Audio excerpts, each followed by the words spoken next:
சரி, எனக்கு கூட நந்தா, பாலா இவங்க நண்பர்கள்லாம் கூட இருந்தாங்களே. சரி, அவங்களால தான் பெரிய பிரச்சனையேன்றாங்க. தகவல் என்னன்னா நந்தா, ரமணா ரமணா ரமணா ரமணா வந்து பார்த்தீங்கன்னா பெரிய ஒரு ஹீரோ, அந்த விஜய் பாபு அவருடைய பையன். படிக்காதவன் படத்துல தம்பி வருவாரு. இந்த ரமணாவை பொறுத்த வரைக்கும் அவர் பெரிய ஒரு அரசியல் பின்புலத்தை சேர்ந்த ஒரு பையன். பொள்ளாச்சியில் ஒரு பெரிய ஒரு முன்னாள் மத்திய அமைச்சருடைய பேரன். வெல்டுவார்ந்தவங்க தான், நண்பர்கள் தான். இவங்கெல்லாம் சேர்ந்து ஒரு படம் பண்ணாங்க. நந்தாவும் உதயாவும் சேர்ந்து ப்ரொடியூஸ் பண்ணி ஹீரோ விஷால் வச்சு ஒரு படம் பண்ணாங்க. அந்த படம் பெரிய அளவில் போகல.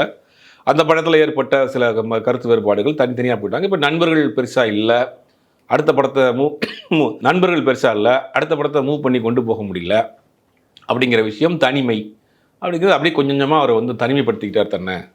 அதனால் தயாரிப்பாளர் சங்கத்தில் எந்த விஷயத்துக்கும் கலந்துக்கிறது இல்லை, எந்த நிகழ்ச்சிகளுக்கும் கலந்துக்கிறது இல்லை. பாலாவுடைய அந்த 25வது வருஷத்து ஃபங்க்ஷன் கூட எவ்வளோ முயற்சி பண்ணி கூட அவரை ரீச் பண்ணவே முடியல அப்படிங்கிறாங்க.